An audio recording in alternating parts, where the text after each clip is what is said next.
Deuxième partie de l'émission Le Monde en 7, toujours sur le plateau avec Paul Etche Afala, coordonnateur des programmes au CDFDH, également Chris Ega, directeur de publication de Express Info, et Justin Abalo Badjaliwa, coordonnateur du programme régional Afrique au niveau du CACIT. On va parler maintenant du Togo, la question foncière, le règlement des litiges fonciers, jusqu'où le président de la Cour suprême, Abdoulaye Yaya, est-il prêt à aller. En tout cas, il a commencé par donner des signaux dans les affaires foncières. On sait que devant la justice togolaise, les statistiques révèlent que entre 60 à 80% des dossiers sont purement fonciers. Eh bien, Abdoulaye Yaya a révélé aussi que beaucoup de ces dossiers étaient simplement factices, organisés par un certain nombre de juges, entre guillemets, véreux, qui ont des intérêts, et d'autres acteurs de la justice. Eh bien, pour lui, il faut prendre le taureau par les cornes. Il est sorti courant de la semaine pour annoncer la suspension de toutes les décisions de justice en matière foncière. Beaucoup crient à un non-droit. On va en parler tout à l'heure. Justin Abalo, quelle première réaction par rapport à cette sortie d'Abdoulaye Yaya?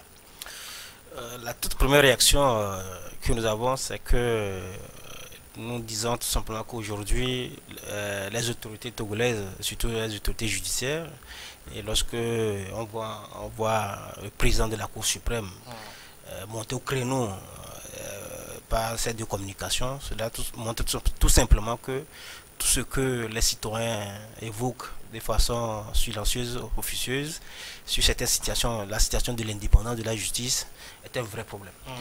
Est un vrai problème en ce sens que, d'abord, les mécanismes des Nations Unies ont plusieurs fois pointé du doigt la question de l'indépendance de la justice, que ce soit le PU, c'est-à-dire avec le Conseil des droits de l'homme, le Comité contre la torture, le Comité des droits de l'homme, ont souvent, dans leurs recommandations adressées à notre État, pointer du doigt la question de l'indépendance de la justice. Aujourd'hui que c'est sur la question foncière que cela se pose, cela dénonce tout simplement qu'il y a un réel problème sur le plan l'axe judiciaire.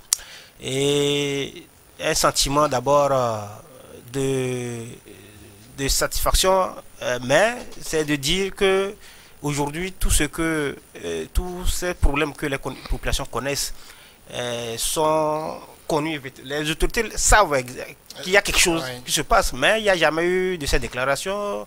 Il n'y a jamais eu, c'est la société civile qui, de temps en temps, ou les partenaires qui essaient quand même de parler de ça. Aujourd'hui, si le président de la Cour suprême monte au créneau, cela montre tout simplement que à un moment, les acteurs judiciaires, surtout les premiers, ont décidé quand même de vous faire bouger les lignes et de résoudre ce problème qui a fait beaucoup de mal à nos populations.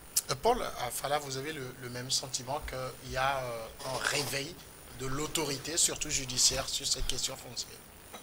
Oui, dans un premier temps. Oui, dans un premier temps, parce que les langues se délient, puisque comme Justin vient de le dire, de plus en plus, ce sont les organisations de la société civile qui montent au créneau, les journalistes. Mais si le président de la Cour suprême fait cet étalage, ce qu'on voudrait voir, c'est la suite. La suite. On va en revenir à cette suite tout à l'heure.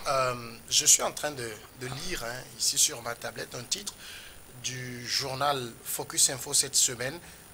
Abdoulaye Yaya a-t-il dit le droit dans la manière de donner solution à cet épineux problème foncier qu'on sait?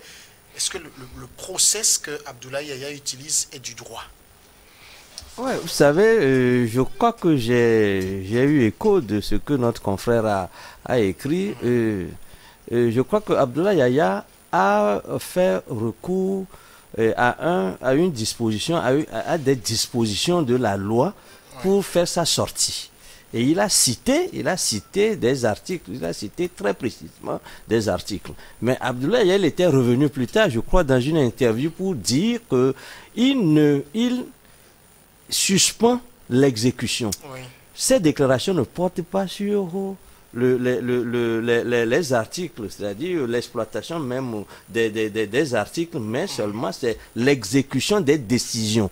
C'est-à-dire que ce n'est pas une question, c'est une suspension de l'exécution des décision. Parce que j'ai entendu certains confrères et puis d'autres écrits pour dire que, ben voilà, il s'est écarté à un moment donné du droit. Est-ce que Abdoulaye Yaya, qui est, quoi qu'il soit, président de la Cour suprême et, je crois, président du Conseil supérieur de la magistrature, parce que, en fait, c'est ce conseil-là qui reçoit les recours lorsque un justiciable croit qu'il est mal, qu'il est mal jugé. Et à ce titre-là, il est intervenu pour dire, pour ordonner une suspension, mais il ne va pas dans le fond des dossiers, parce que les dossiers sont, il y a beaucoup de dossiers, des milliers de dossiers, il n'aborde pas les dossiers par leur fond. Je crois qu'on en est à la forme et que c'est son droit de suspendre l'exécution pour qu'on puisse y voir clair, parce qu'il a évoqué des affaires, il y a des affaires qui lui donnent cette possibilité d'intervention. C'est une suspension qu'il intervient, ce qui est dans ses cordes, ce qui est dans ses compétences, mais il n'est pas en train de relire, de faire une relecture du droit, de la procédure, des procédures qui ont conduit à ces décisions, mais seulement de la façon dont ces décisions sont appliquées sur le terrain. La façon dont ces décisions sur le terrain, je crois qu'il est compétent pour prendre des décisions qui les suspendent en attendant qu'on voit comment ces décisions-là ont été obtenues, parce que il n'a pas le droit de dédire ce que la justice a dit. Tout simplement, Abdoulaye n'a pas ce droit-là. Mais il peut intervenir sur la forme. Il y a quand même beaucoup d'acteurs de justice qui disent que Abdoulaye Yaya n'a pas le droit de faire ce qu'il a fait, de dire ce qu'il a dit, de faire ce qu'il a fait. Mais ce que Chris explique est très clair. Abdoulaye a dit: on suspend l'exécution des décisions de justice parce qu'il est le président de la Cour suprême. La Cour suprême ne juge pas les faits, c'est une cour qui juge du droit, la procédure qui a été appliquée. Est-ce que dans cette posture, vous ne lui voyez pas un peu qu'il est dans son droit de dire: il y a des procédures, il y a des décisions qui ont été rendues, on suspend le temps pour nous d'y voir plus clair? Oui, mais ce qui est aussi intéressant à voir, bon, je rappelle que il a essayé quand même, M. Chris a clairement expliqué au fond la position du président. Ce qui est aussi important, c'est de voir la nature de ces décisions. Quelle est la nature des décisions qu'il suspend en fait. En fait, ce sont les exécutions où on expulse de façon massive, les gens massifs, tout ça.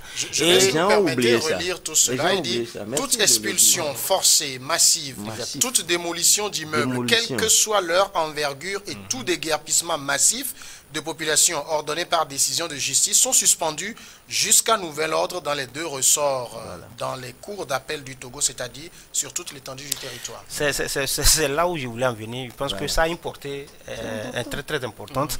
Ce n'est pas rien, puisque aujourd'hui la question de la sécurité juridique des citoyens se pose.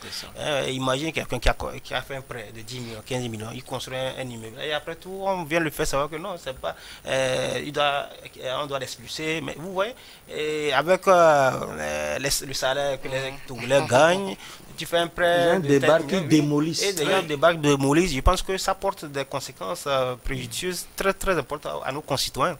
C'est au regard, parce qu'il y a plusieurs affaires similaires où nos concitoyens sont obligés de quitter leur domicile, et puis c'est extrêmement grave, et c'est dans cet élan que le président a pris cette décision de suspendre.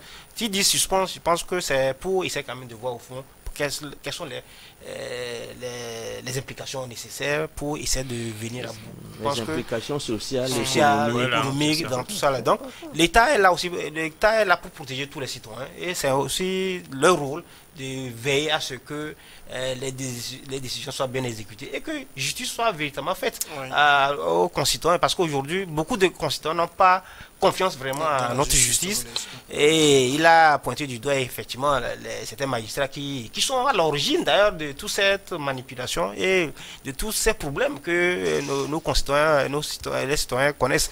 Donc disons que M. Abdoulaye Yaya, c'est un grand magistrat, et il ne peut pas se permettre d'aller dire de n'importe quoi sur les médias. S'il a pris la mesure de cette décision, je pense que cela implique tout simplement qu'il y a une certaine vérité, il y a une certaine nécessité d'agir. C'est dans ce contexte qu'il a pris cette décision.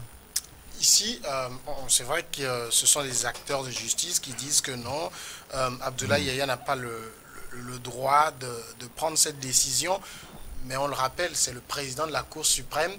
Est-ce qu'il peut se permettre... Le président, il faut le préciser. Oui, du Conseil supérieur de la magistrature. Est-ce que vous pensez qu'il peut se permettre de, j'ai envie de dire, de violer le droit pour rétablir le droit?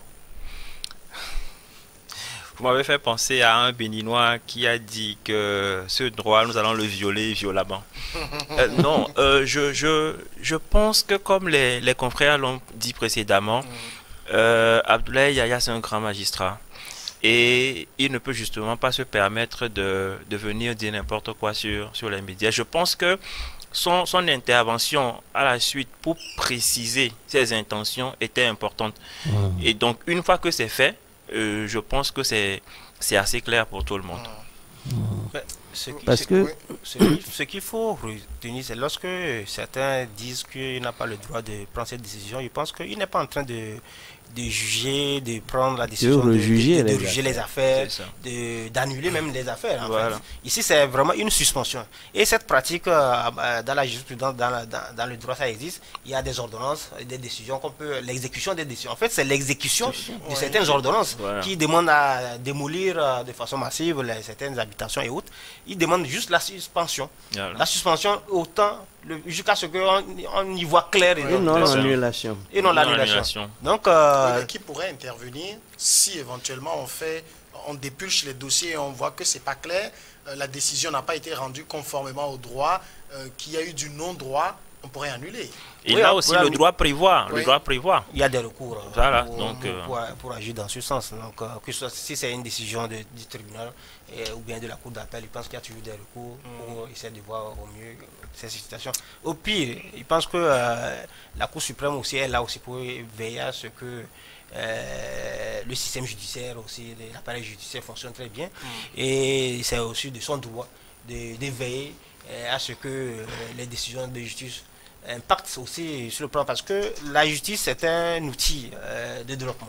C'est un outil économique, social, et ça c'est toujours important que les décisions soient impersonnelles, que les décisions ne fassent pas des victimes de façon aléatoire, et de veiller au grain. Je pense qu'il est dans son rôle de veiller à ce que de ces situations dommageables arrivent à nos citoyens, parce que sur le terrain la réalité elle est tout autre, parce que beaucoup de citoyens subissent de ces amalgames de l'exécution de certaines décisions. Ceux qui crient aujourd'hui haro sur le baudet sur la décision que vient de prendre le président de la Cour suprême, est-ce que c'est pas en même temps, parce qu'on sait que le foncier au Togo c'est un dossier très juteux pour beaucoup de juges et d'auxiliaires de justice, on sent qu'il y a des menaces qui planent sur un dossier juteux, donc on fait appel à tous les artifices. Ouais, vous savez, je suis tenté de dire, comme on le dit vulgairement, ce sont eux ça.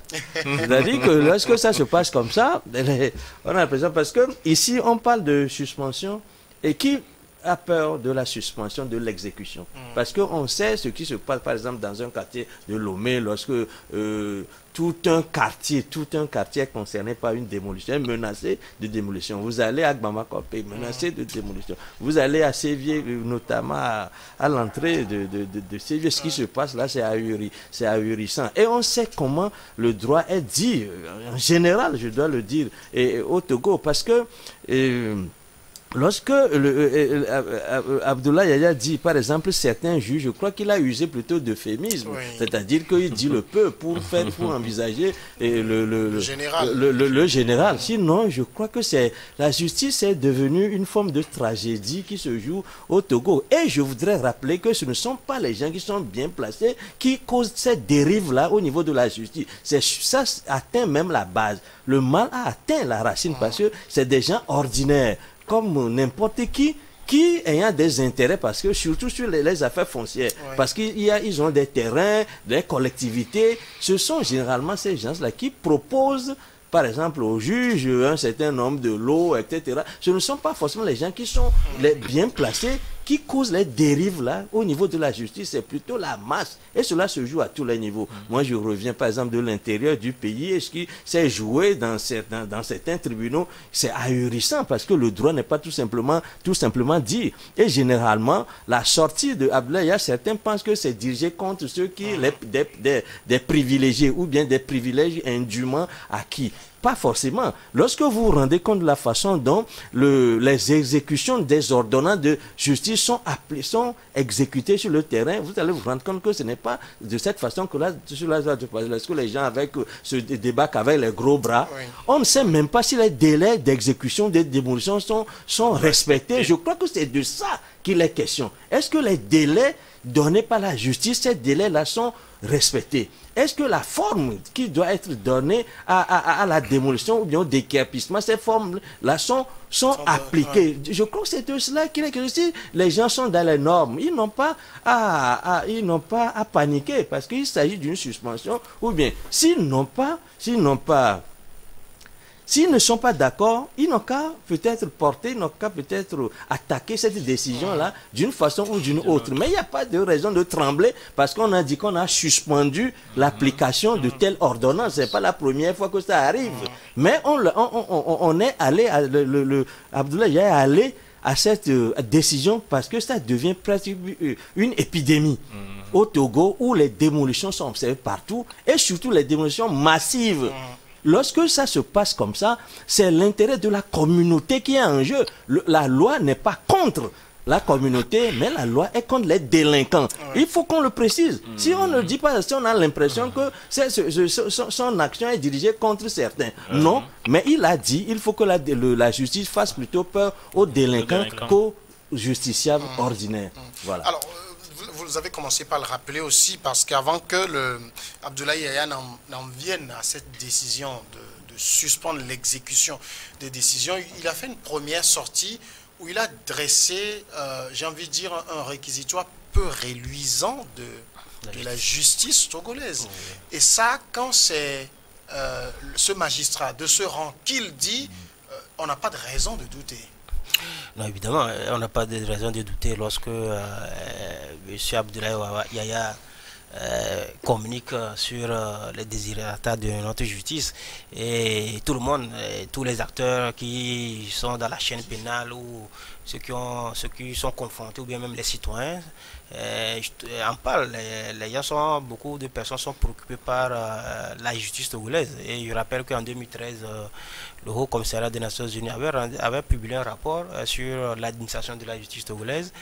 Et à l'époque, le Haut Commissariat avait révélé certains de graves dysfonctionnements au niveau de la justice, notamment la question de l'indépendance, la corruption et autres. C'est ça qui avait entraîné d'ailleurs la réforme. Oui, cela a entraîné la réforme, puisqu'on était dans le cadre du programme national de la modernisation de la justice.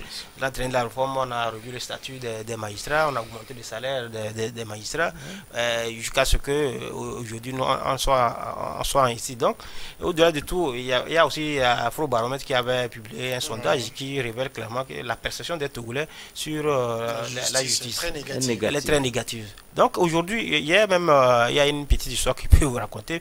Il y a une dame qui, lors d'une discussion, elle avait un litige foncier avec certains acquéreurs. Mais on l'a dit, mais on se verra à la justice. Elle dit, mais c'est quoi la justice? Qu'elle a la justice togolaise dans sa main. Vous voyez, un citoyen lambda qui dit, mais que j'ai la justice togolaise dans ma main, dans ma poche. C'est ceci pour reprendre un peu ses propos. Qu'elle a la justice togolaise dans sa poche. Et c'est une insulte à la justice togolaise. Et lorsque nous disons que le juge, c'est le premier magistrat, c'est un dieu sur la terre.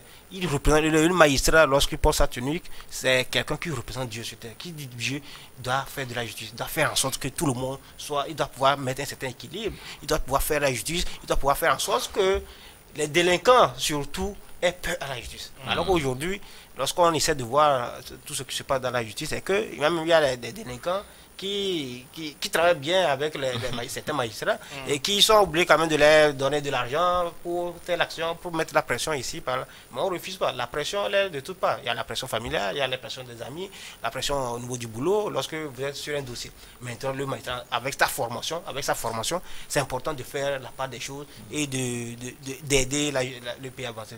Tant que la justice il y aura de ces situations où lorsque on va à la justice, on ne sait pas si lorsque j'ai raison et tu doutes parce que certains compatriotes parfois ils ont le droit de leur côté, mais ils se précipitent à aller voir le juge pour négocier.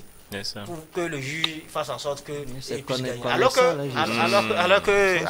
que il a le droit de son côté. Donc la justice en tout état de cause, que nous sommes aujourd'hui avec la question foncière, comme l'a dit le président, il y a une certaine insécurité juridique qui entoure le système foncier, la justice foncière, tout ça là, parce que, comme il a dit, on débourse des millions pour avoir un immeuble, et un beau matin, on écrit sur ton bâtiment, comme quoi, arrêtez, il y a des démolition, c'est tout un traumatisme. Mais il y a aussi une question à se poser. Comment en est-on arrivé là? On en est arrivé là tout simplement parce que, soit à un moment donné, je crois que l'appui, c'est-à-dire les ressources qu'il faut mettre à la disposition des magistrats pour faire leur travail, dans tous les rapports, c'est dit, il faut renforcer ces ressources. Vous voyez? Et il y a d'autre part la cupidité, parce que quand nous parlons de la corruption, c'est une question d'intégrité avant tout. Quelles sont les valeurs que la personne prône? Et justement, les juges qui doivent occuper ces postes-là doivent être des personnes qui ont des valeurs, d'intégrité, qui ne sont pas cupides, qui veulent s'enrichir à tout prix. Mais il faut aussi que justement l'État les sécurise en les dotant des ressources adéquates. J'ai posé la question sur les ressources. On m'a dit que quand on prend la situation d'un juge aujourd'hui, ce n'est pas comparable à il y a 10 ans ou 15 ans qu'elle s'est nettement améliorée. Donc c'est de la cupidité. Oui, j'ai envie. Je crois que c'est une grande question. C'est même la question à 100 points. Comment en est-on arrivé là? C'est la cupidité, mais ce n'est pas que la cupidité. La cupidité de certains juges, pour utiliser encore ce euphémisme que nous sommes en train de pratiquer depuis quelque temps. Ce n'est pas que la cupidité de certains juges, mais c'est aussi le laxisme d'État face à cette situation. Et ce n'est pas que le laxisme de l'État, mais c'est que parce que la chose se passe comme ça dans presque tous les États africains. Ce n'est pas un cas spécifique au Togo. Donc en parlant ainsi, je parle de la réforme de la justice ou bien des besoins de la réforme de la justice sur le plan tout simplement continental. Et je dois dire que non seulement le laxisme vis-à-vis de ces dérives, mais c'est que l'État parfois aussi utilise cette justice-là dans cette forme. Voilà, le trafic d'influence. C'est ça, c'est cette justice-là, l'État l'utilise aussi dans cette forme. C'est-à-dire que une justice complètement dévoyée où les juges n'ont plus d'autorité. Mais lorsque le juge te donne un peu, il s'en donne aussi un peu. C'est la politique du meunier. Je t'en donne, mais je m'en réserve aussi. Vous voyez? Donc c'est un peu comme cela se passe. La dernière fois, il y a quelques années, il était dit au Togo en particulier, on devait passer à la réforme. Et on avait dit sur ce plateau que la réforme ne consiste pas à badigeonner, à donner un coup de chaume au bâtiment ou bien à renouveler le matériel informatique, ni même à donner, à revoir la grille salariale des magistrats. Mais il faut réformer les consciences. Comment réforme-t-on les consciences? Parce que l'homme est la mesure de ces choses-là. Ce n'est pas le bâtiment, ce n'est pas le salaire, mais il a dit l'éthique professionnelle, c'est la déontologie professionnelle. Donc il faut que parfois, certains ont parlé des états généraux même du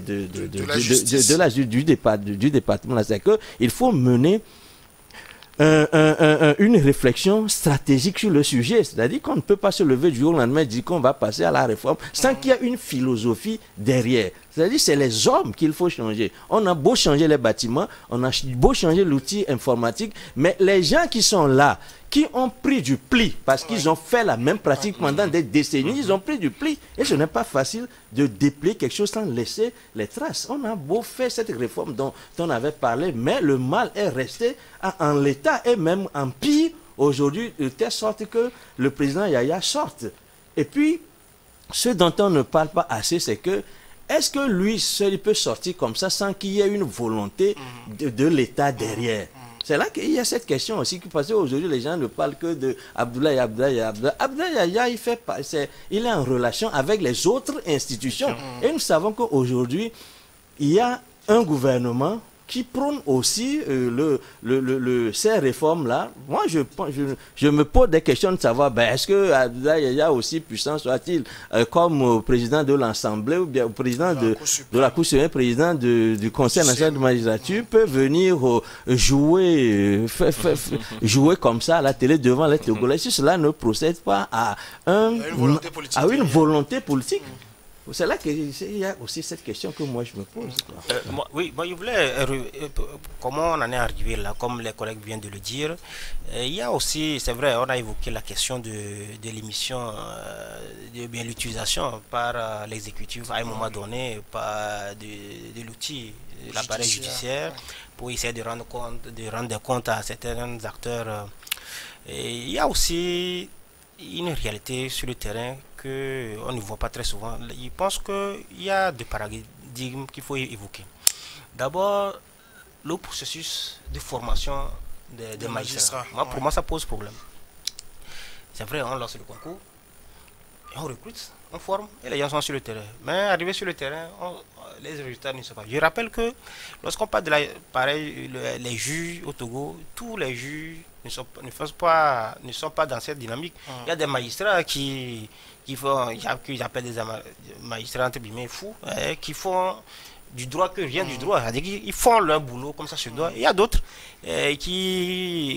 qu'on conteste, que la population conteste parce qu'ils essaient quand même de mettre un peu de sentiment et utiliser de la pression. Il y a la question aussi de l'impunité parce que tout ce que nous évoquons aujourd'hui n'est pas ex nihilo, n'est pas sorti du rien. En réalité, les autorités, le gouvernement, les autres institutions, ils sont au courant de ces haïssements de certains magistrats. Maintenant, c'est vrai, on ne nous annonce pas au moment que certains sont sanctionnés. Je pense que c'est important de sanctionner et de rendre public, parce que si on doit sanctionner des gens et on les cache, ça ne va pas dissuader les autres. Il faudrait aussi qu'à un moment donné, c'est l'impunité aussi qui fait, parce que lorsqu'on laisse faire, il y a le laxisme. Je pense que fondamentalement l'État reste l'État, comme on le dit. C'est tout comme ce qui, parfois, si on revient sur la question foncière, il y a certains citoyens qui se permettent parfois aussi d'aller construire sur le domaine public. Oui. Mais lorsque l'État peut laisser faire pendant 30 ans, 50 ans, à un moment, l'État aussi peut se réveiller. Lorsque l'État se réveille, il y a la nécessité quand même d'agir. Et aujourd'hui, nous sommes dans cette dynamique. Et c'est important. On a évoqué les questions financières parce que les magistrats n'avaient pas suffisamment d'argent. Moi, je pense que c'est une question d'éthique. Une question d'éthique parce que qui embrasse cette carrière doit comprendre que j'ai un rôle à jouer, à jouer pour ma société. J'ai un rôle à jouer pour l'état de droit. Parce que aussi, c'est la question de la consolidation de l'état de droit qui se pose. La question du droit. La question du droit, parce que en matière de justice, c'est rien que du droit, comme on le dit. Mais qui dit état de droit dit que tout le monde doit être soumis au droit. Tout le monde doit se soumettre au droit. Lorsque vous n'avez pas raison, quand on dit clairement que monsieur, vous n'avez pas raison. Lorsque vous avez raison, que le juge soit en mesure de vous dire, c'est vous qui avez raison. Au lieu de se cacher derrière des pressions politiques, et puis, moi je pense quand même qu'un magistrat qui fera son travail de façon honnête, je pense que Dieu aussi est là pour essayer de voir ce qu'il lui fait. Oui, non, moi je disais que je suis très impliqué dans les questions de lutte contre la corruption. Et je crois qu'entre 2020 et 2021, j'ai fait le tour du Togo avec la Haute Autorité de prévention de lutte contre la corruption pour justement sensibiliser sur cette question. Et la plupart des villes dans lesquelles on est passé, où il y a justement de ces magistrats, les retours qu'on a eus n'étaient pas très bons. Donc, la question c'était, c'est quoi le problème réellement? Donc, il y a ces juges qui sont à un certain niveau où ils sont comment je vais dire ça? Ils sont l'alpha et l'oméga là-bas, c'est eux qui décident. Et il n'y a pas de contrôle, il n'y a rien. Ensuite, il y a comment on appelle ça? Les trafics d'influence. C'est-à-dire que les pressions politiques qui arrivent des fois et tout. Donc, c'est un fourre-tout. Et moi, je pense que, comme les collègues l'ont dit, il faut d'abord une question de prise de conscience. C'est d'abord une prise de conscience, une question d'éthique. Nos juges doivent savoir qu'ils servent la nation. Et que, justement, comme Abdoulaye Yahya l'a dit, il constitue le dernier rempart quand le citoyen a l'impression qu'il n'a plus de personnes à qui se confier. Donc, c'est une question d'éthique d'abord et aussi une question de conviction. Parce que justement, face à la pression politique, face au trafic d'influence et tout, si tu ne tiens pas bien dans tes bottes, très vite, tu rentres dans ça. Donc, c'est vraiment important que nos juges l'intègrent. Je pense que c'est Justin qui l'a évoqué brièvement, la question des sanctions. Moi, je parlais une fois avec une autorité qui disait que tout ceci se passe parce que les temps ont changé, qui me parlait du temps des Yadema, où quand on en vend d'un certain nombre d'agissements peu catholiques, bah, la sanction, ça tombait tout dru. Mais aujourd'hui, tout est encadré. Il faut passer par le Conseil supérieur de la magistrature. Ça prend tout le temps que ça prendra.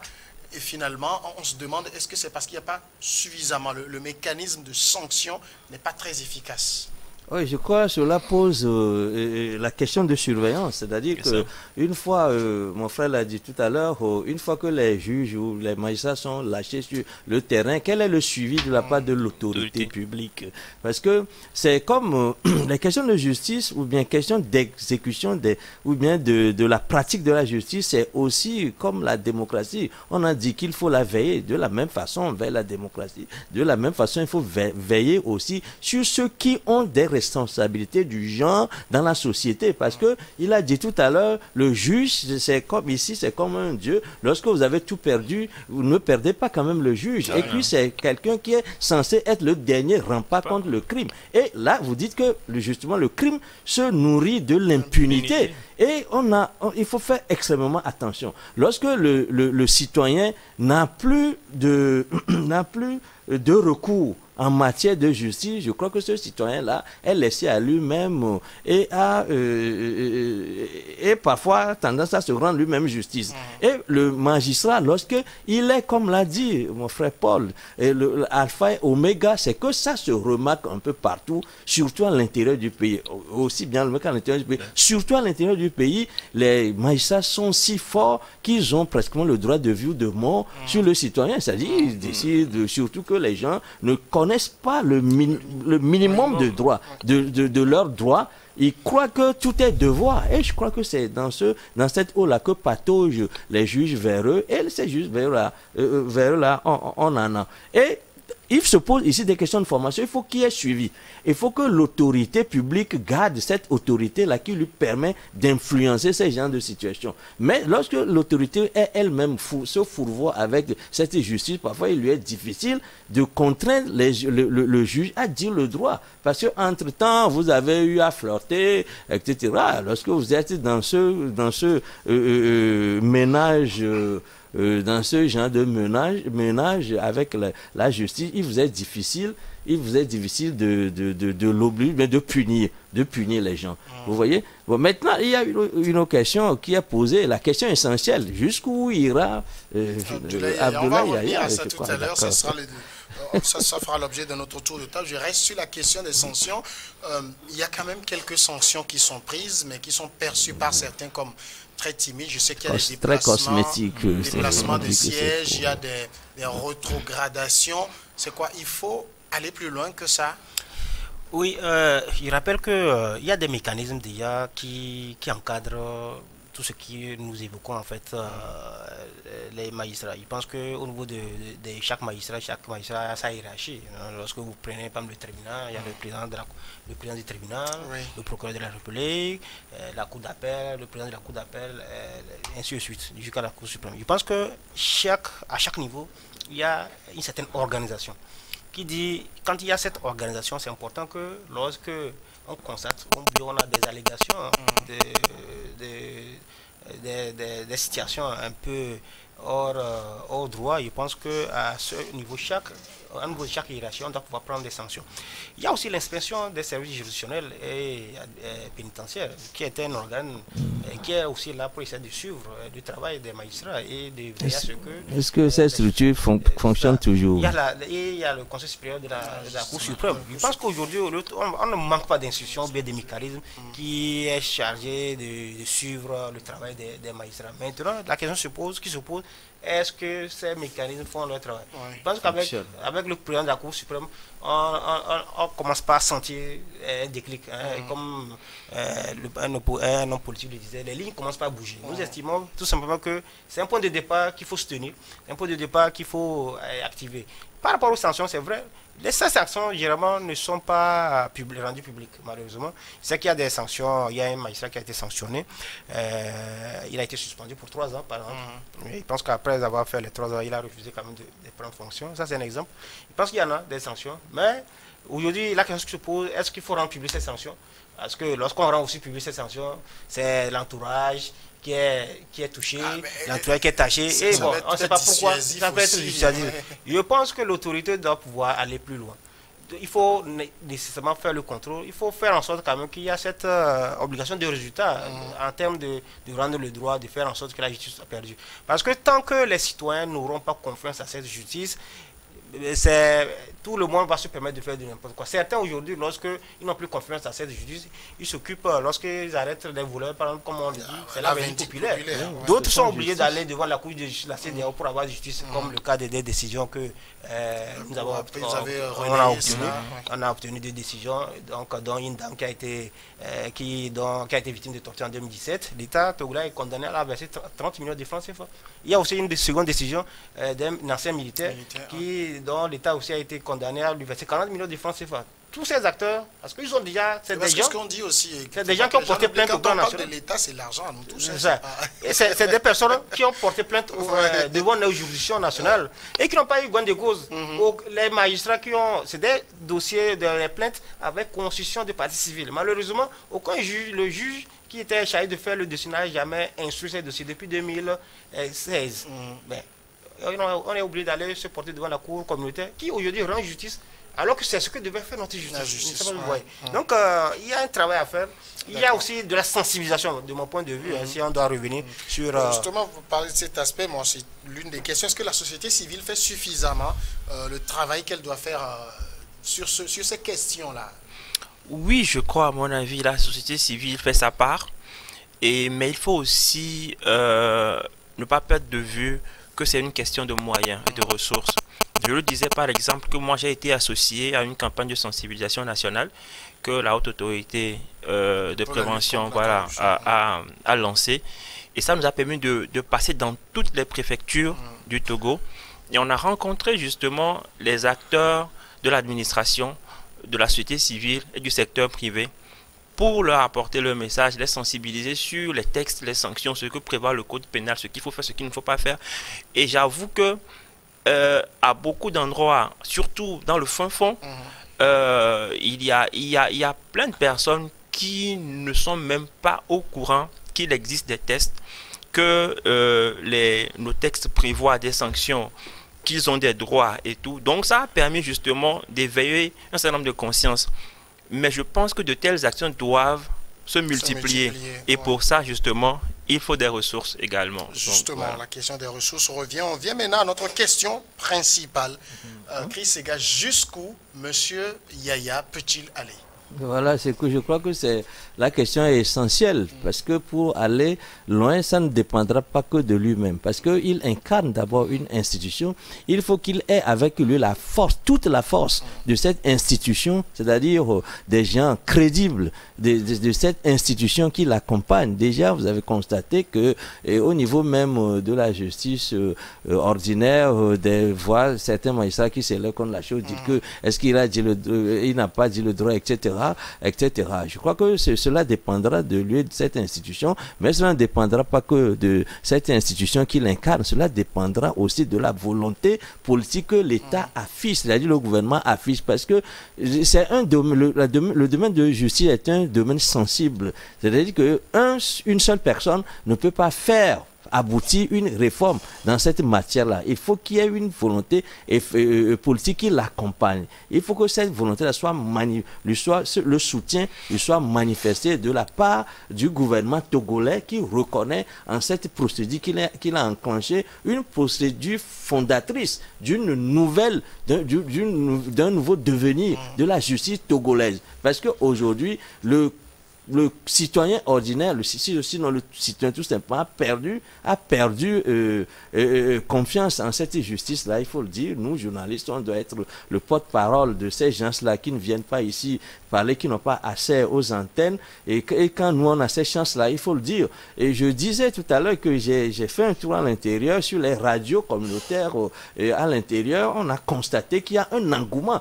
Il y a un débat en ce moment sur cette antenne-là, sur cette sortie-là d'Abdoulaye Yaya et les émissions interactives qui enregistrent un fort taux de participation des populations. Et qu'est-ce que les intervenants disent? Ils apportent leur soutien. C'est ça le troisième pilier dont je voudrais parler en ce qui concerne le soutien à apporter à Abdoulaye Yaya. C'est-à-dire qu'il faut qu'il sache que le citoyen ordinaire, aussi bien à Lomé qu'à l'intérieur du pays, le soutient parce que les victimes de justice sont à presque 80% des gens qui ont affaire au foncier.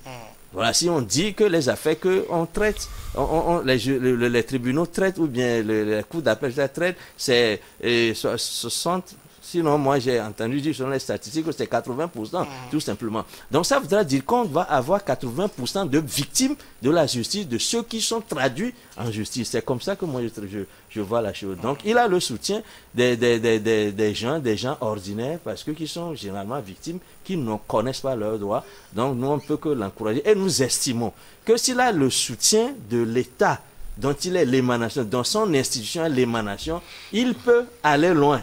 Il ne faut pas que ce soit un feu de paille. C'est-à-dire, on a allumé et 3 mois, peut-être 1 an, on n'entend plus du tout parler et on retombe encore dans les mêmes travers. C'est ce qu'il faut ne pas le souhaiter. C'est justement la grande question qui se pose, Justin.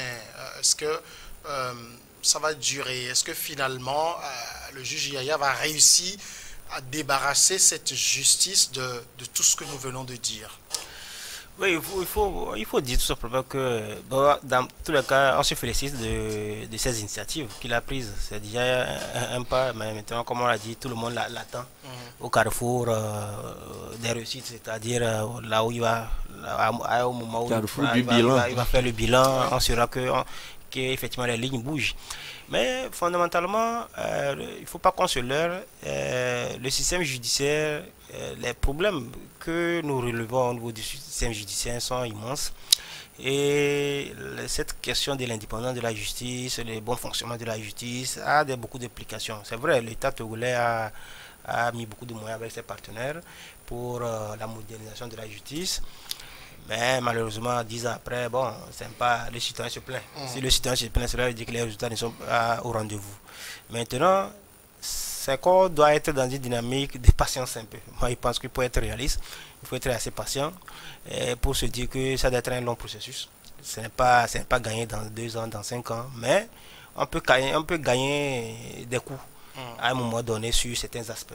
C'est là où c'est aussi important que lorsque c'est vrai qu'il y ait un soutien politique, moi je pense que chacun doit faire son travail.